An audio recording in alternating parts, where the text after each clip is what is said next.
So my name's Stuart Easton.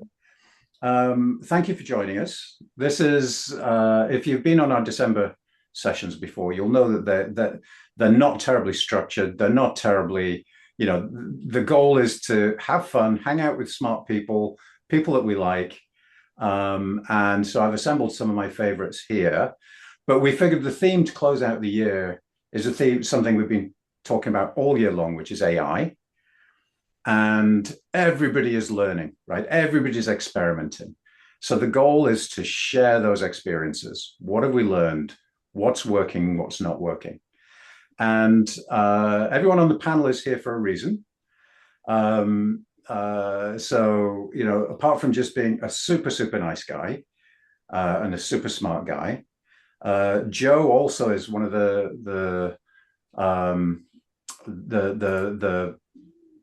most accomplished and knowledgeable PMO experts out there, and works all the time with PMOs across the US primarily, and is seeing lots of the stuff that's going on, the things that are working and the things that aren't working. So Joe is bringing that sort of wide PMO experience. David is here. David wears several hats. I'll let each of you introduce yourselves as we go along. But David wears several hats, one of which is that he runs a community interest company that's building building and promoting a whole body of knowledge around how to do governance, but at the enterprise level. So it's called Big Business Integrated Governance. It's a great framework. David, you can drop the link in the chat whenever you feel like it, but it's a super thing. I was actually on a webinar that the big team were doing yesterday, where Steve Jenner was talking about portfolio management, which was, it's always awesome to hear Steve talk. But for the purpose of this, David is also the founder of a company called CPS, and they are the Microsoft AI super partner of the year, I think it was, wasn't it, David? Something like that. Something like that. We're a Microsoft finalist, so one of four companies, I believe, that were selected by Microsoft as being outstanding with Copilot and AI type stuff. The only one, I think, in the UK. So, which is awesome. We got some very clever people that work for us. No, I'm not a clever one, but and David's been very kind joining us today, because he's sitting in a hotel room in the Netherlands. And as soon as we finish, he's running off to a football match. So really appreciate you rejigging your priorities for a few minutes to join us. Thank you for that. And Anara, again, has a lot of experience in and around AI. Those of you who were on a few minutes ago heard the story about how she stood up a really, a fantastic workshop in no time flat last year around AI. She's based in Dubai, so is hopefully bringing a slightly different geographic slant to this. And James is PMO leader within the NHS. So for those of you who don't know what the NHS is, if you don't live in the UK, there's no reason you should. It's our National Health Service in the UK.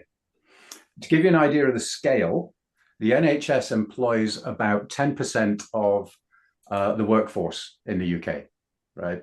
So this is a huge undertaking. It's an organization that we're all really proud of. But despite that, they still employ James.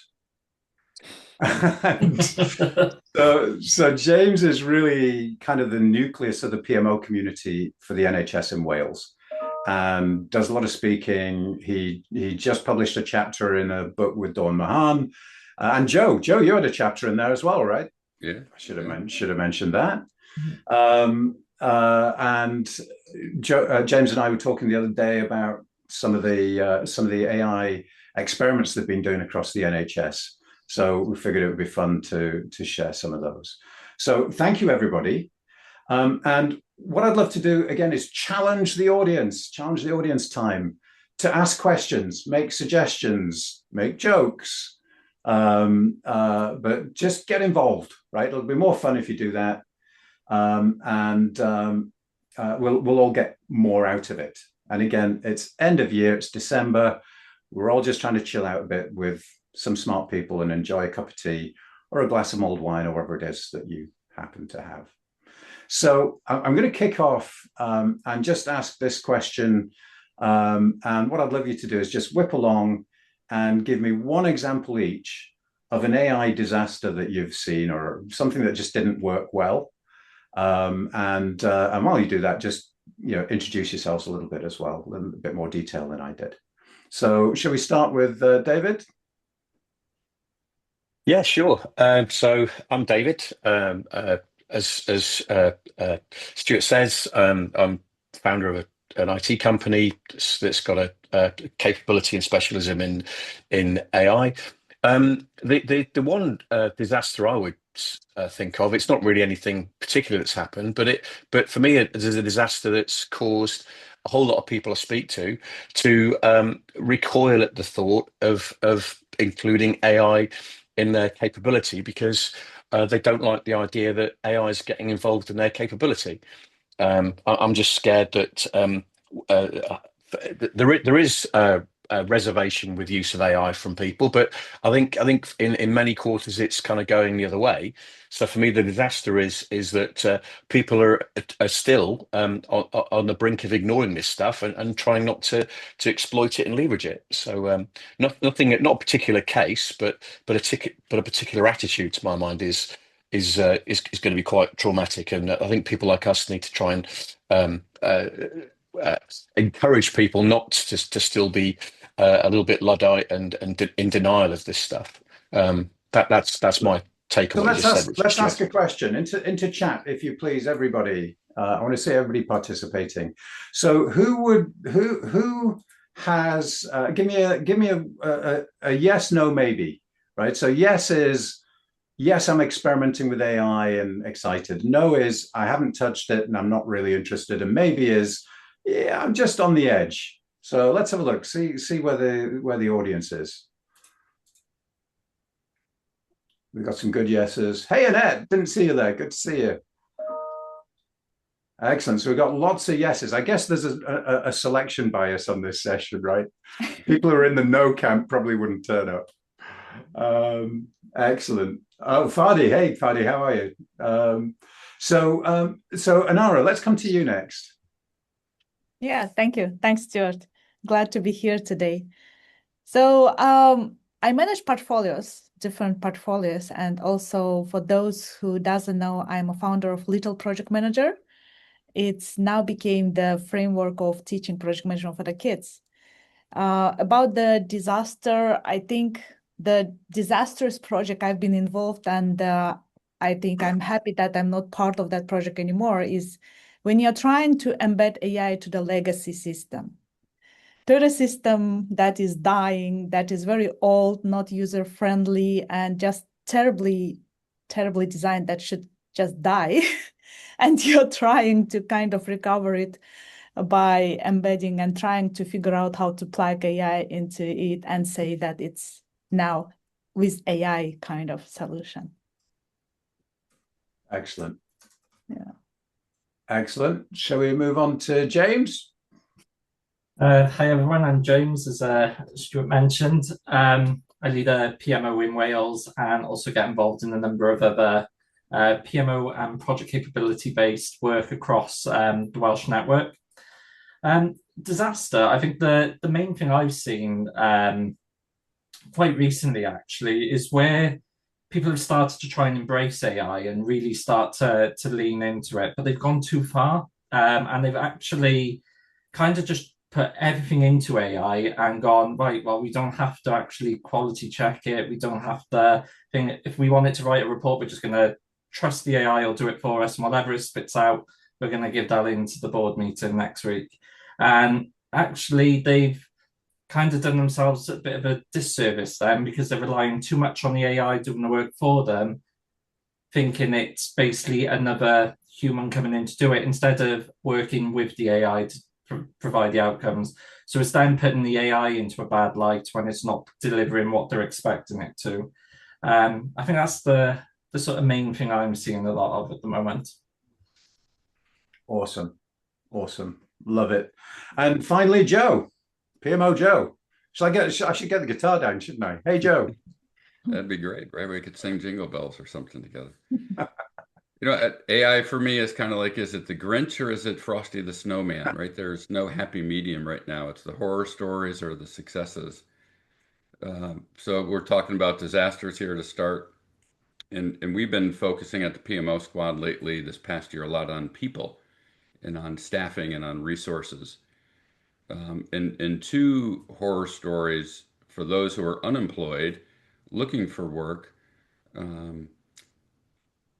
Hiring managers are telling me they can tell when you're reading AI answers back to them during the interview process, and they're immediately removing you from consideration.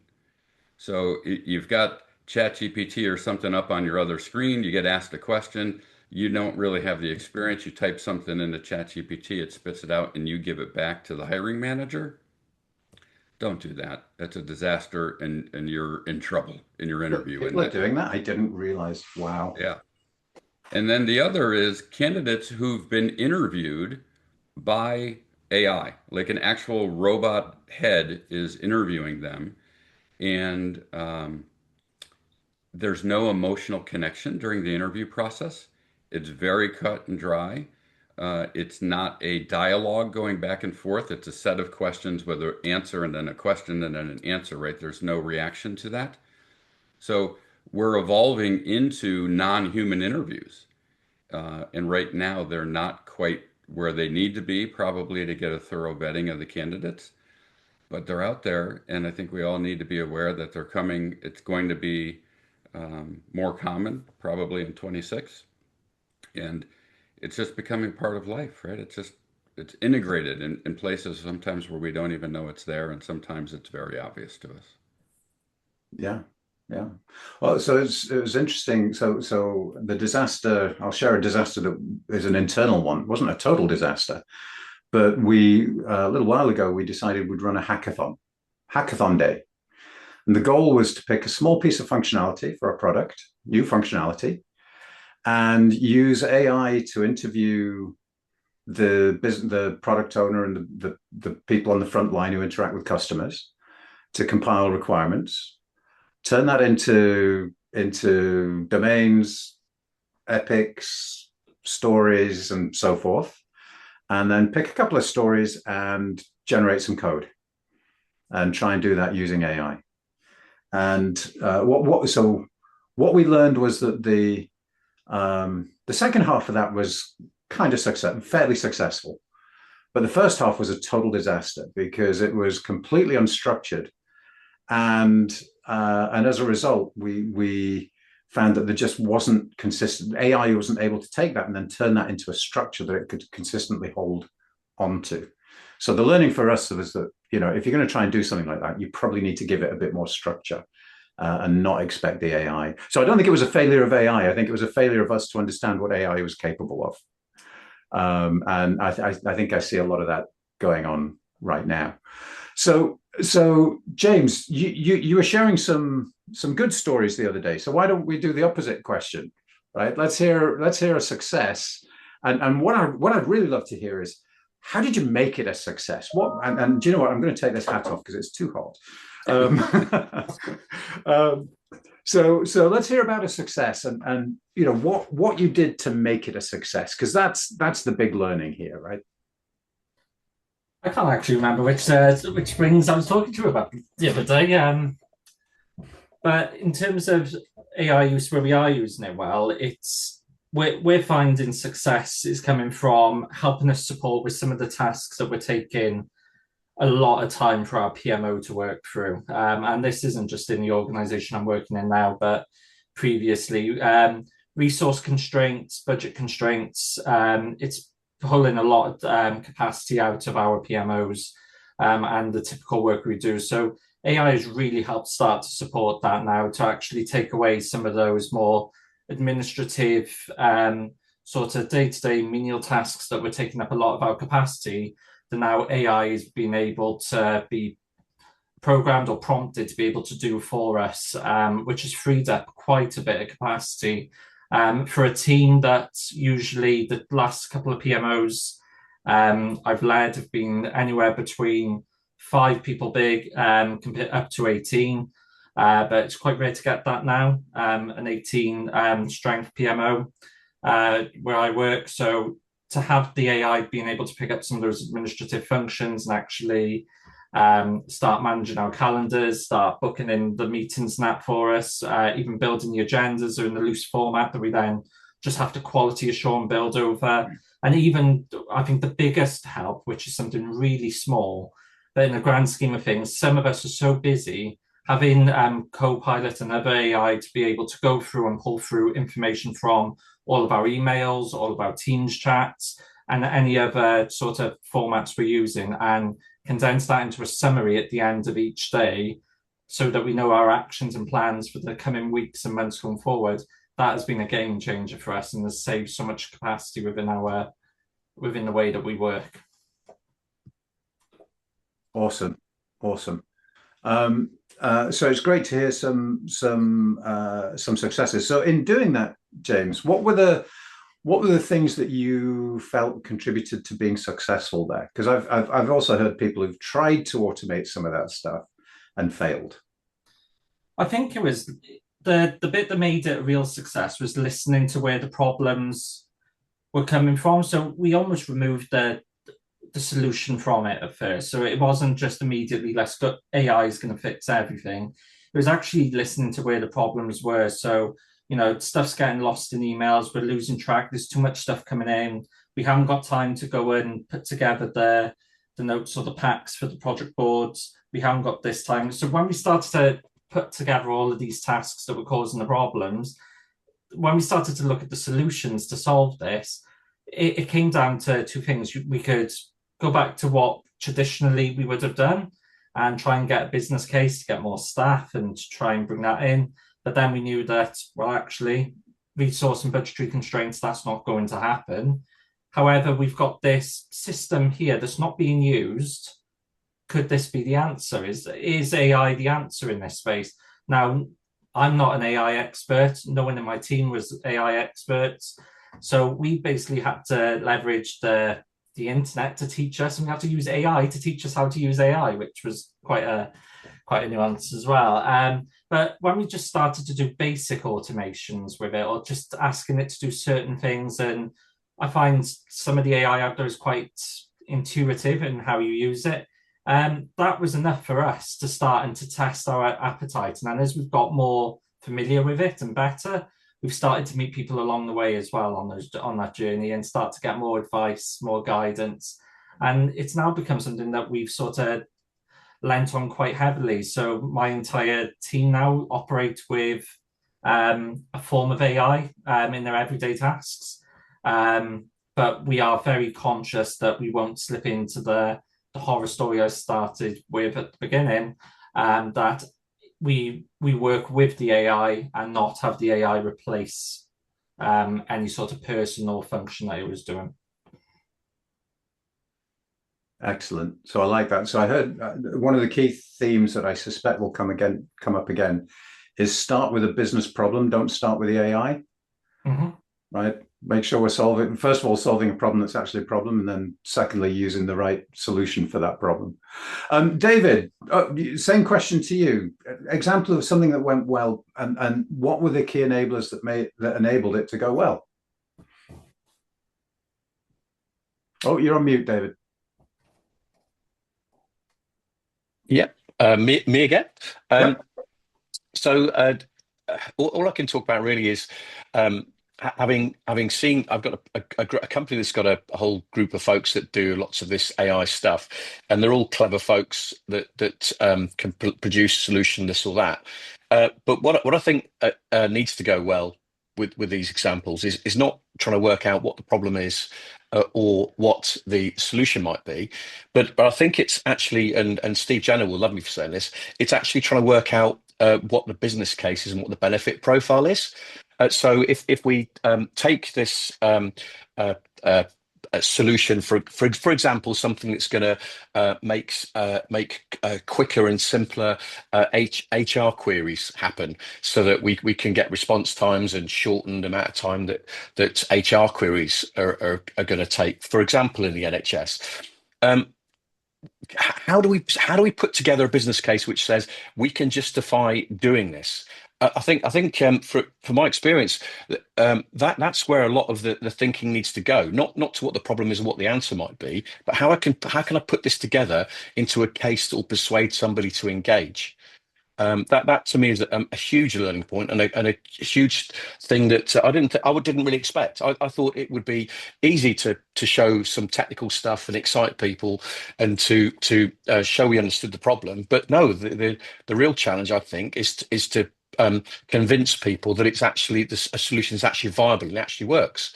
So I'd say to people, don't underestimate what the business case build need is going to be, because there are very many cynical people out there. Don't know if that works for you guys. Does that resonate with you, Joe? Yeah, absolutely. A good example, I think that kind of relates to that. PMO Squad's main kind of approach to building and helping with PMOs is something we call OPD, Organizational Project Delivery. And a key component of that is it's built on system dynamics out of MIT, and that's on feedback loops, right? It's closed loop instead of open loop, which traditional project management is. And with a closed loop mindset, you have to receive feedback throughout the life of the project and after a project throughout your organization on how to deliver projects, how to fulfill the business case. We collectively as an industry have said, let's have retrospectives and lessons learned at the end, and then we store them in SharePoint or somewhere and never see them again. So what we've done recently is with our use of OPD is let's get all of those lessons learned loaded up into AI and see what does AI tell us about what we learned from all of our projects. And then we're not spending, because people don't spend time retroactively and go back and look at projects as they should. So you're still not spending any time. You're letting the technology go do that. Give that time that you should be spending and aren't to AI. Let it analyze what you're getting out of the projects, what consistencies are you finding, what variances are you finding, and then make those changes throughout the organization or in your PMO or your portfolio going forward. It's all about the business case. Everything we're doing is supposed to be delivering impact and value back to the organization. If our lessons learned said we weren't measuring value at the end, and we do that project after project after project, we're not needed, right? Organizations are going to find us as overhead. And that's what we hear, these stories all over the place, that we just are overhead and we can remove those, bring it back to the functions. Let this be a project delivery at the functional level. That's our fault. It's not the business's fault. That's our fault for not giving what they've asked us to deliver. So for me, the success story is watching that in action, to let AI produce these answers and solutions that came out of retrospectives that we already knew. We just ignored them and hid them and stopped acting on them. That's how I think we start to see the power of AI come in to not disrupt us, but to make us better than what we really could be. Awesome. Anara, you're back with us. Yeah, excellent. I'm back. You're the only one with us still. That my hat was too hot. Taking it off. I have an AC here, right? I'm in Dubai. It actually looks more like a pair of slippers, doesn't it? But there you go. It's a hat. So Anara, the question was basically let's hear a good story, a success story, and focus on what made it successful. What was the key to making it a successful AI story? I have a good example, a very practical example. I've been involved with one of the teams that's been experimenting and trying to adopt AI. So we put together a sort of the scorecard on measuring which AI and how much it helps for the team, for the PMO team. And then the team been experimenting with different AIs for the different use cases. So it wasn't more on kind of, we have a problem, let's solve it with AI. It was more on the adventurous side. It's kind of, there are a lot of AI tools and let's research and let's test and let's see which one works best for us. So they've been taking different AI tools, testing them. They've been putting together the scorecard, and then we've been assessing which AI helps to which instance and for how much. And then they've been deciding whether they need it further for the work or not. That's been pretty kind of interesting to observe and also to work with them. Excellent. Did you come to the conclusion that any particular tool was at the top consistently? Consistently, yeah. We found out a good AI tool for the note-taking. Also, they've been experimenting quite a lot with different, building up different agents and the workflows in the way. So they will be trying to automate the kind of the boring work that they've been having, and then trying by different tools and different combinations, they've been putting that together. Yeah, as I'm saying, it was very practical. Yeah, I've been following up with them, but yeah, they've been pretty happy with the results that they've achieved. Practical is good. So there you go. That was the inevitable question has come through when she said that, Anara, which is, what's your recommendation for the note taker AI? Yeah, we've been. I think the top one was the Read AI. Read AI. Yeah, because it wasn't only just taking the notes pretty in a good quality, but it's also been observing behavior of the audience if the camera is on, and recommending kind of how to better, kind of giving a report on who is more engaged, who is less engaged. I think. Ooh, yeah. like some big brother is watching you. Yeah. Nice. That's exactly the point. Well, so one of the things that we did recently that was really kind of cool, just to share another fun story, is so there's a process in our marketing team which is about writing the newsletter. And a newsletter sounds like it's just a newsletter, right? But it's historically taken someone a couple of days to create and organize and everything, but over a 2-week period. And primarily the reason it would take them that long is because they had to keep chasing me to write the CEO letter, the welcome letter in the newsletter, the note from the CEO. And so what we did was we built an agent to do that. So one of the success drivers is the fact that we actually have an ecosystem of agents. And I think this is one of the things people sometimes don't do. So we actually have an ecosystem of agents, and each agent does one thing well. And then the core agent that the marketing team uses talks to all those different agents and gets them to do their bit of the job well. And that way, what we found is that you can control what data each of those agents uses. So we've got one agent, for example, that we built to scour our website and to recommend interesting content for a particular reader. Right. So in the newsletter writing agent will go to that one and say, this is my topic. Give me 4 things on our website that we should include in the newsletter. And it returns that, and then it goes somewhere else, gets some more information, then it brings it all together in one newsletter. So what was a 2-day piece of work over a couple of weeks is now, at least in first draft form, it's about a 5-minute piece of work. And of course, the caveat, I think everybody said it so far, is that you don't just take the AI stuff and say, that's it, it's done, because it's not that good. You still have to sprinkle human fairy dust on it. But it's massively, it's freed up 1.5, 2, almost 2-person days a month. And building that agent, to put it in context, took about half an hour. Right. So when it goes well, it's great, right? It's fantastic. But coming back to the themes, the business case, right? The business case was, we need to be able to do it faster. We need better quality, and we need to get Stuart out of the first draft loop, right? So now Stuart's in the final review, tweak, and add my own particular sense of sarcasm, which the AI hasn't quite got yet. It can't quite pull off that last little bit of sarcastic knives in the ribs kind of fun that we tend to have. So that's awesome. So now what I would like is for the audience to start throwing some questions out. right? So we've got a panel of people here who have some experience, some more technical than others, some more PMO centric than others.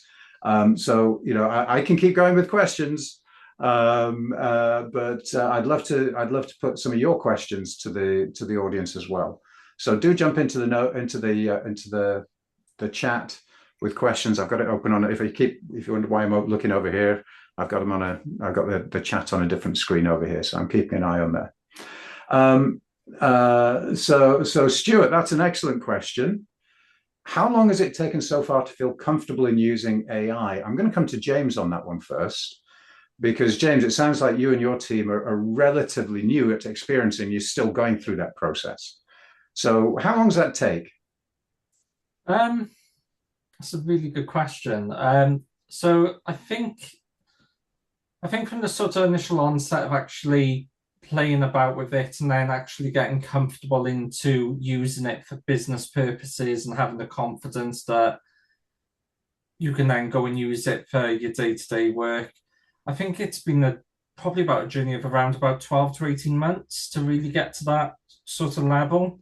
The first sort of four to 6 months was very much playing with it, seeing what was in the realms of possible. I think you can imagine that when you give the team a tool like this, everyone's first thing they had to do on there was go and create a little action figure of themselves using AI. That was the first thing they had to go and do. And see your action figure. Come on, we want to see James' action figure. Mine looks nothing like me.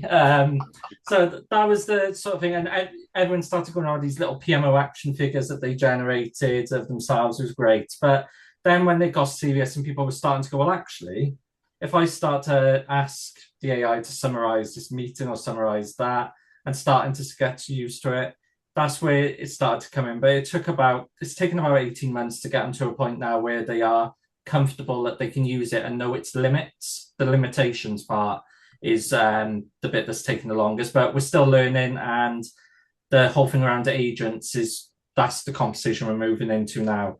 Can we generate our own agent or PMO agent that is from the AI part? And that's where I'm interested in going next. Yeah, it's a good step when you get into the agents. It takes a while to get your head wrapped around how to make them useful, and how big they need to be and all that kind of stuff. We may come on to that later on. Joe, I'm gonna ask you that same question actually. So how long do you think, what are you hearing people saying when you're going around PMOs? How long has it taken them to get their arms wrapped around this and make it productive? Because you talk to loads of people, right, all the time. Yeah. I think it's still happening. I don't think it's gotten comfortable yet. The kind of the consensus I feel is people are doing more at home than they are at work still with it, because they're kind of experimenting and playing around with it within their families and friends and neighborhoods and different associations they're parts of. I liken it to 20 years ago when nobody had one of these, right? The phones. And then when you got one of these, you had two of them because you had one for work and you had one for home. You couldn't have your work email your personal email on your work phone. And then finally companies got okay with that and said, it's okay. There's technology now to make that be all right. I think that's what's happening right now. But the feedback I'm getting from PMOs all over the US is we're experimenting. We're not comfortable yet. We're getting comfortable. Our IT organizations and our compliance, there was a question about compliance in here as well. They're getting comfortable with it because remember, it only really works if you give it data. If you're giving AI something, it can give you something back. So people are still a little hesitant with that. PMO Squad, for instance, we're a PMO consulting firm. We don't have any technologists on our team. And one of the things we do is an OPD assessment. I would love to put that on our website and have people self-assess to see where they're at. I went out and just had AI write the code for it. We're now iterating through that to be able to take non-technical people on our team who do the in-person assessments and have AI be able to do those assessments as a self-assessment tool on the web just as well as if we did it in person. And that's going to save an organization thousands and thousands of dollars if they trust those results. So we're able to take non-technical people, but we're trying to get comfortable with it that the output's going to match what we could do as people. And so that's where, from a very personalized struggle, what we're seeing out there. But I think companies are still easing their way in. That's what we're hearing. Nobody is kind of all in yet, right? They're trying to figure out how to make it work. Excellent. So I'm going to come back to that data governance question next. And David, I'm going to come to you with that one first, and then Anara. I'm giving you a warning so you can think about it. But before we do that, I thought I would share one of the other experiments that our marketing team has done recently with AI, which hopefully you will enjoy. It'll only take a minute, assuming I can work Zoom. Here we go. So we are in the process of relaunching our YouTube channel, or reinvigorating our YouTube channel. Where has it gone? Oh, I thought we were there. There we go. Let's go to the Transparent Choice YouTube channel. There we go. So if you are not subscribed to the YouTube channel, please go and subscribe now.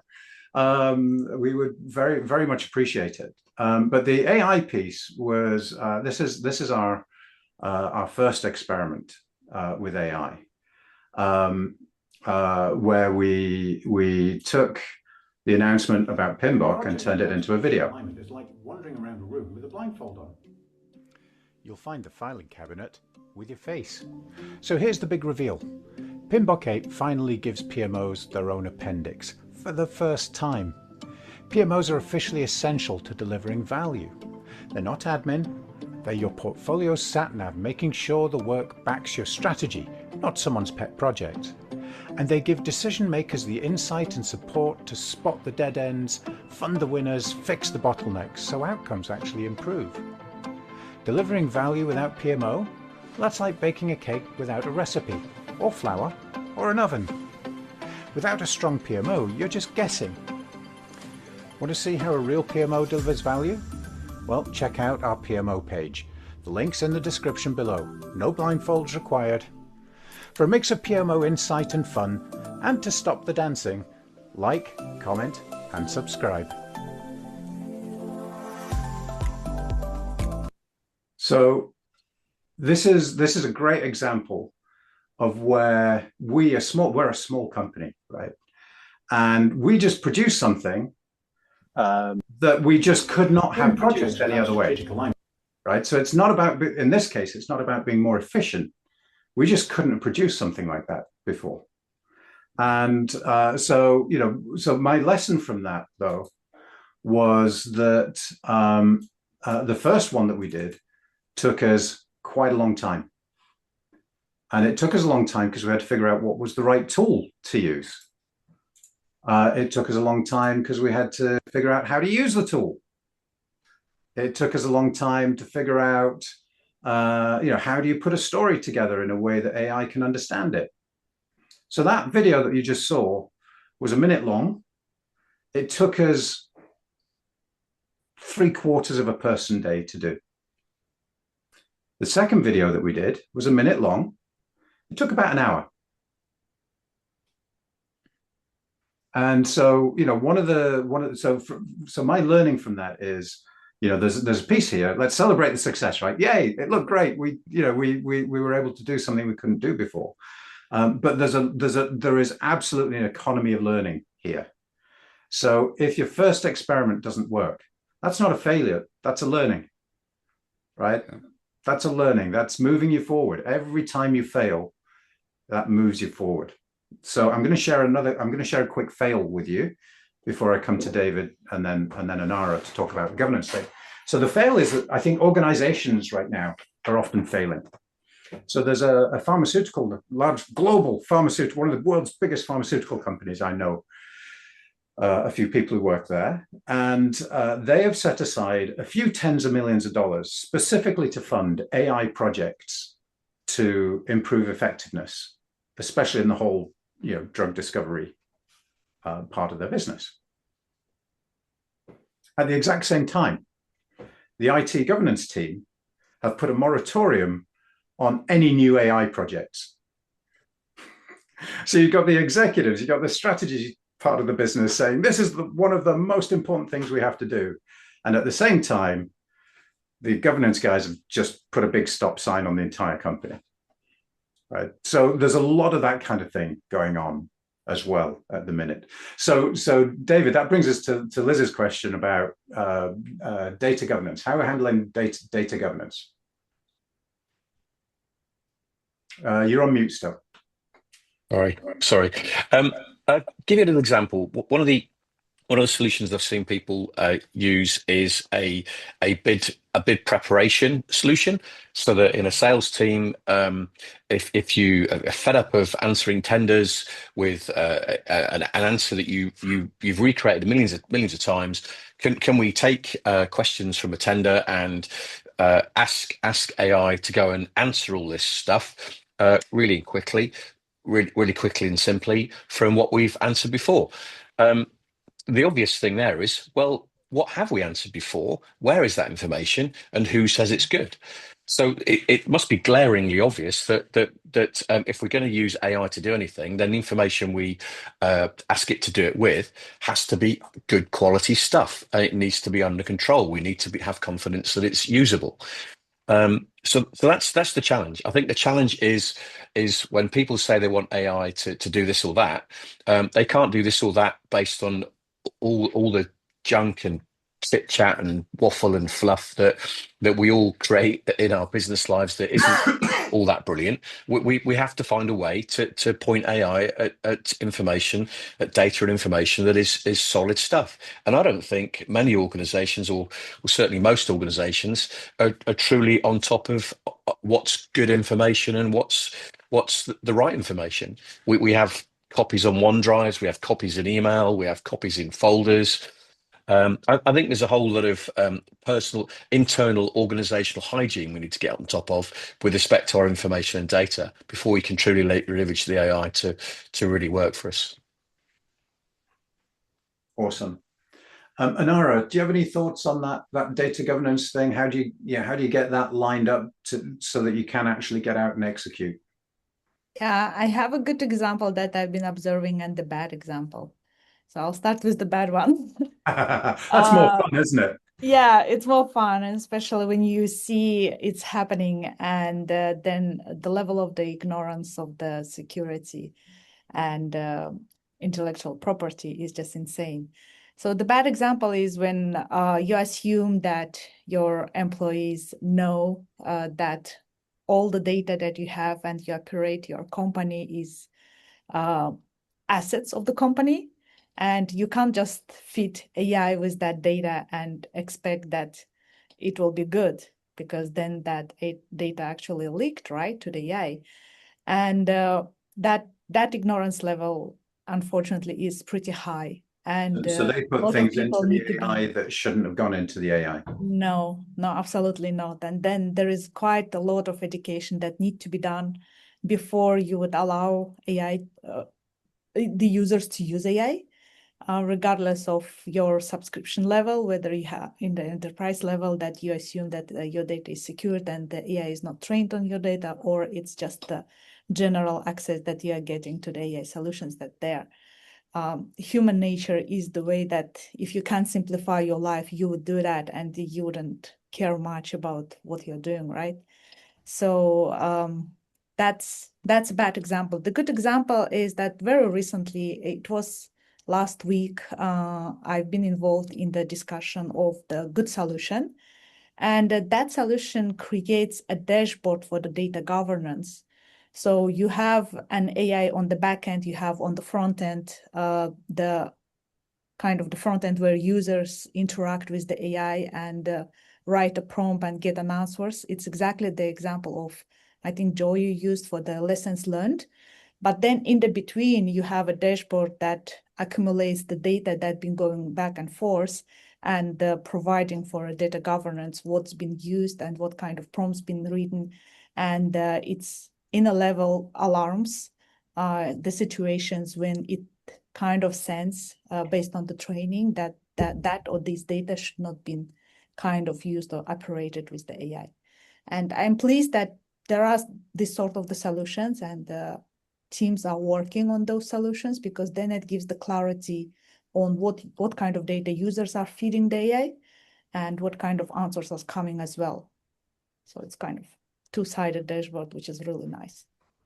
Love it, love it. And I've seen another similar idea to that, Anara, as well, where I've seen teams building agents to be the enforcer, right? To basically just keep an eye on everything and make sure that people are doing the right things, that the agents are doing the right things, to watch for agentic drift, to do all those sorts of fun things. Now, I'm actually going to skip over Gopinath's question, because I think David gave you a one-line answer. You deserve more than that. If we've got time, we'll come back to it. But I want to jump ahead to Joe's question. So Joe's also in the NHS. And so Joe's question is, I'm a total novice on AI. So when you say AI, what systems and what approach? They're just beginning to experiment with Copilot. So I guess the question is, if you're just getting started, what tools would you use? What would you do? How would you go about learning and starting? And Joe, I'm going to pick on James, because you've gone through this relatively recently. So how did you go about just starting the process and getting to know? You talked about creating these little figures and things like that. So how did you go about that?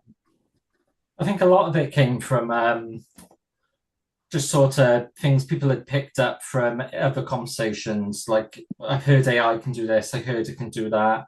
And we actually had a similar conversation internally, was what AI systems are people using? How does it work? And what I'm seeing across NHS Wales at the moment is there's varying levels of confidence and actually wanting to go to use AI. So one of the health boards has basically locked off every AI system. You can't do it until you've signed something to say you understand that you can't go and share confidential information in there. You can't put patient information in there, because that would be a nightmare.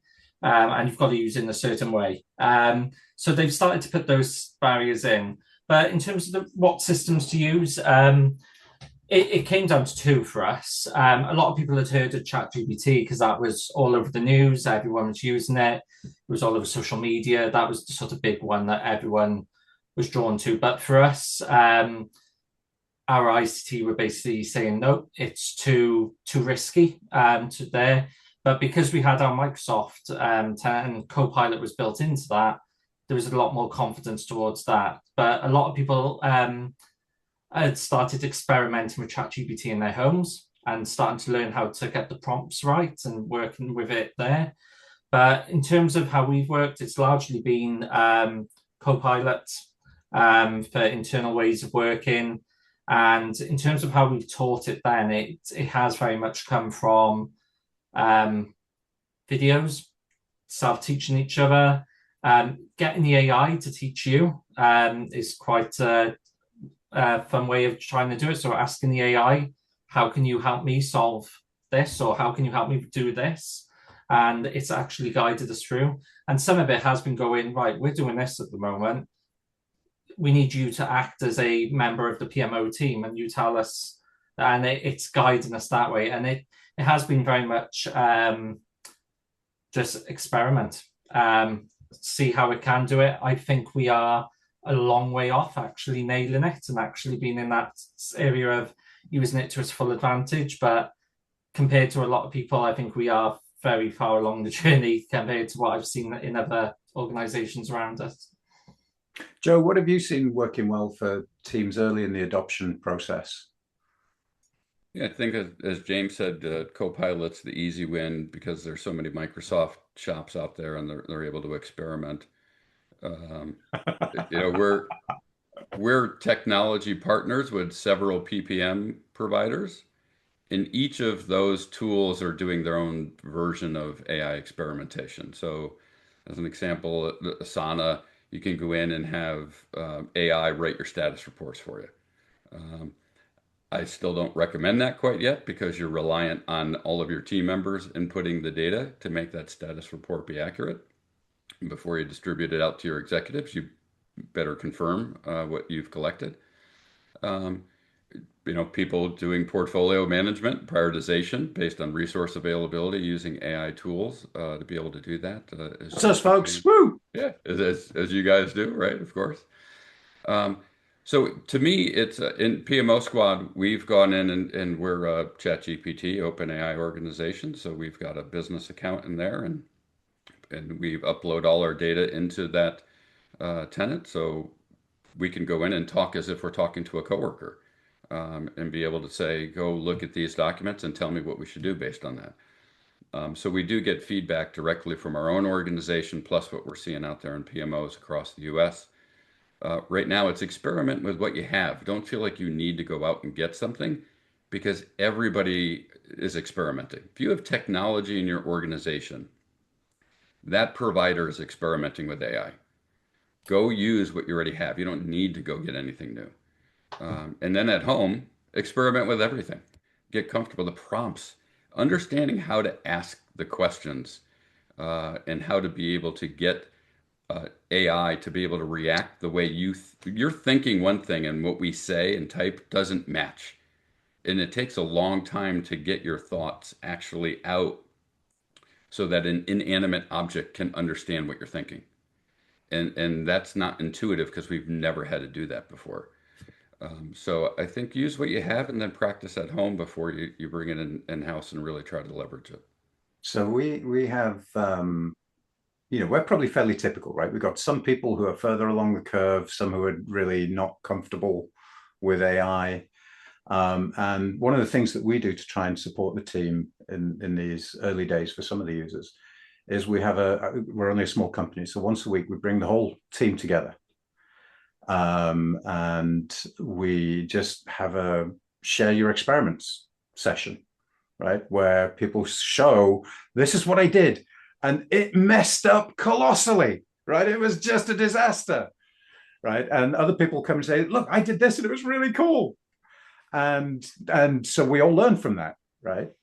And I had one of the guys come up with a competition. So he came up, he gave us over half an hour. We had 10 challenges and you had to use AI to solve the challenge. But they were all written in a way that if you just copied the question into AI, it would give you a ridiculous answer, right? And so the training there was, you've got to think about the prompt. You've got to actually read the answer because one or two people on the team actually just took the answer it gave them and said, I've got the answer. And it's like, no, you're an idiot. You didn't read the answer, did you? So you can turn it into little games like that to encourage people to experiment, to play with what those prompts are, because the prompts are really important. It's a conversation with the tool. If you just ask generic questions, you'll get poor quality answers. If you give it lots of context, and then it's generally quite good. David, do you want to jump in? Because I know you want to say something about Microsoft and how amazing they are. I probably need to I'm on mute. Well, there's all kinds of providers out there. I mean, I would say this because I own a Microsoft solution providers, but there is I think there's a lot to learn basically, and we can experiment for ourselves, but we can experiment for ourselves what we see on the coalface, what we don't, and we can experiment as to how to use the AI to go and research something or produce us an analysis or rewrite this email. That's all low-level tactical stuff, but at some stage the next level is to start using AI to build into our applications, to build into our workflows, to build into our business applications, and that's a whole different level entirely. And us sitting around chatting about how we've used AI to rewrite my CV or to create a set of questions for this quiz I'm running next week. That's all small beers. The what can you do with this stuff to improve our business capability, to reduce our business problems? The only way you're going to really get to grips with that is actually speaking to people about what they've done, why they've done it, and then you've got to get past the hocus pocus factor from people in your organization thinking, well, you've just come up with a lot of waffle that's absolute nonsense.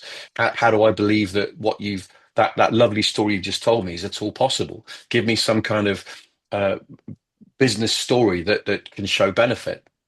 And for me, that I mentioned it earlier. To me, it's not just about knowing what this capability does or what's possible with it. It's about making cases that persuade other people that there's actual benefit here, and that's the key point. Can you make cases to get people to do things?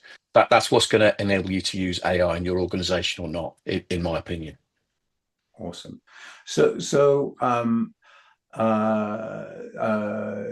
Yes, we've got just a couple of minutes left. Thank you, Anara, for spotting that. What I would love to do is just go around the panelists and see if we could just get one last thought. There's a few questions we haven't got to. Sorry about that. So one last thought each, perhaps. I'm going to throw mine out, which is to think about when you're trying to automate a process. So this isn't so much necessarily within the PMO, it's when you're delivering projects for the organization, leveraging AI. Remember that most processes in organizations are set up so that humans can do them. And if you're going to try and leverage AI to automate a process, it might just be worth thinking about how to redefine the process so that AI can do it. So it's built for AI to do, not built for humans to do. So we learned that when we did that hackathon, that I mentioned earlier, that was one of the lessons that we came away. The bit that really failed totally, we just tried to replicate the human process. And we realized that we needed to change that process so that it was AI friendly before we tried to automate it. So that would be my one last little thought. James, what about you? I think for me, it's what I'm experiencing now, that AI is absolutely fantastic. You hear, but there is two sides to it. And at all of the recent events I've gone to, it always goes one or two things. You hear the horror stories, you hear the real things, you hear the things that AI is going to take everyone's job, you hear all of these different things. I think none of that is true. I think there's something right down the middle, that AI is evolving the way PMOs or any sort of profession is going to be working with AI going forward is the future. And actually everyone can actually work with AI in a way that will actually upskill and benefit the way that they actually deliver whatever their jobs are at the moment. But what it won't ever do, in my opinion, is I don't think it will ever remove the human factor from any type of delivery. And the one thing that AI can't do at the moment, and I'm going to say at the moment because we don't know what the future holds, is it can't actually read human emotional gut feeling. And that's something that the human will always bring to the table. However, a human using a robot or AI to support them, I think, is absolutely unstoppable. You got it. Anara. Yeah, I like the question that Gapinath wrote about the data. And I would say that your AI is as good as your data. So big one. If you have a good data, then AI is helpful. If your data is rubbish or it's on the paper and it was never put on the digital solution, AI will not be that much helpful. Most of the projects fail because they are not ready to do it with AI because of the data and the data quality. So to give you a real world example of that, our sales and marketing team have gone a little bit agent-tastic, actually. So they're building agents to do all kinds of things. And one of the things that we found was that we were training and retraining these agents again and again with different data. And so one of the things that we did was we created a SharePoint folder that is the gold standard training data when you're training up a sales or a marketing agent, right? It's got all our story in it, it's got all our positioning in it, it's got documentation in it, it's got all this stuff that is the body of knowledge that an agent would need. And so now all we do when we're standing up a new agent, we just point it there.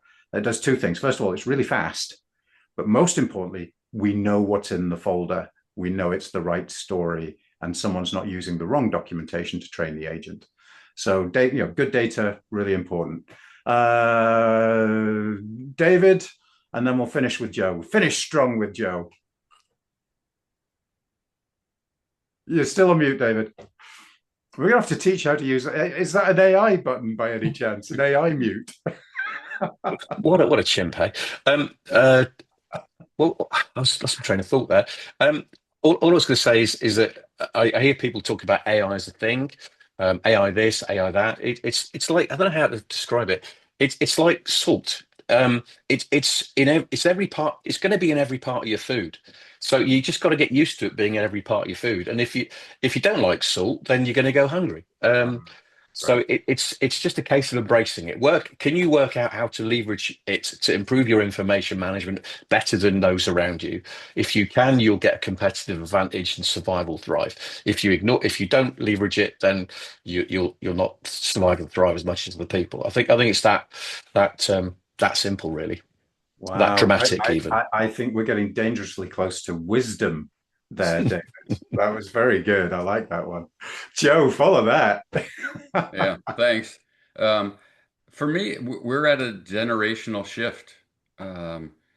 Project management and PMOs, for the most part, are mature employees and organizations, right? We're in our 40s and 50s and 60s and beyond, and we didn't grow up with this. My kids are in school at high schools and universities, and this is what they're learning every day. What is foreign to us is natural to them. And the 25-year-old project manager running million-dollar projects didn't exist now or 10 years ago, right? In 10 years, all 25-year-olds will be running multi-million-dollar projects because they're going to grow up with the tools to make them capable beyond just what their experience has. It's going to be up to us to embrace that change and have the courage to step back and say, we don't have the answers anymore. The next generation, we look at them and say, man, they're lazy, they're slow, they're not committed the way we are, they job hop. There's a difference to that generation. You're right, there is a difference to that generation, and they're growing up with tools that we never had available to us.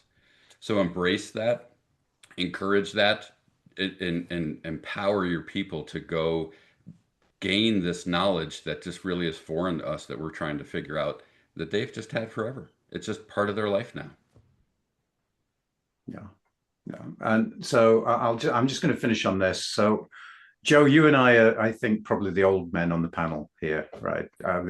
Joe and I are almost exactly the same age, we discovered the other day. Yeah. So, Joe and I have lived through, we lived through the dot-com crash. We lived through the Asian crisis. We lived through big data coming to eat up the world. We've lived through the 2008 crash. We've lived through all these things. We've seen expert systems come and go. We've seen all these different things. So AI is probably bigger than all of those put together, but at the same time, it's no different to all of those things. In that, when big data came out, that was going to completely change the world. But you know what? If AI is like salt, big data is like sugar, right? It's also in everything, and it's used everywhere, right? So 10 years from now, we'll look back and we'll say, AI, what was the big deal, right? It's just going to be part of life. And if it's just going to be part of life, you might as well just dive in and learn how to use it and get used to it. Right, because it's here, it's not going anywhere, and the earlier you get used to it, the easier the transition is going to be. So yes. Don't fight it, just get out there, enjoy it, have some fun, go make some videos. There are some amazing, get it to write jokes, create memes, whatever it is that you do. Write poetry with it.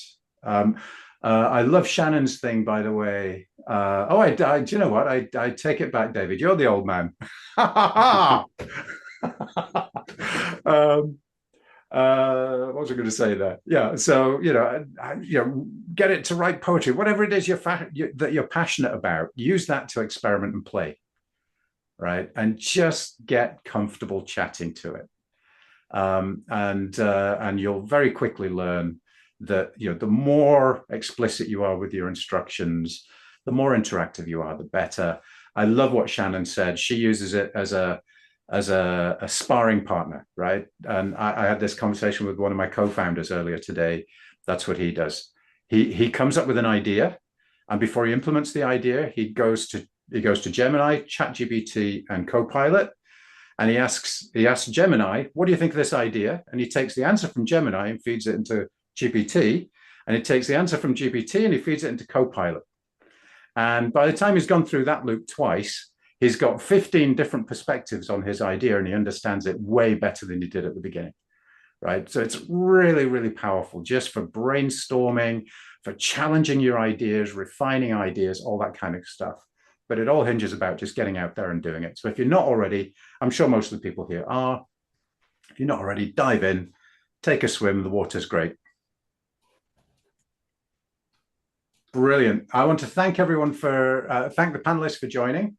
I want to thank Anara for wearing the Christmas hat the whole way through. My hat was too hot. I had to take it off. But thank you to the panel for coming. David, thank you for postponing your first beer of the evening. We didn't postpone the first beer of the evening. That's good. But go enjoy the football. Good luck with the game. Thanks to you all for turning up. I wish you all a very Merry Christmas if that's your thing. Happy holidays if not. And if you're in a region where you don't have holidays at this time of year, too bad. Fantastic. Thank you, everyone. And here's wishing you all a very prosperous and happy New Year.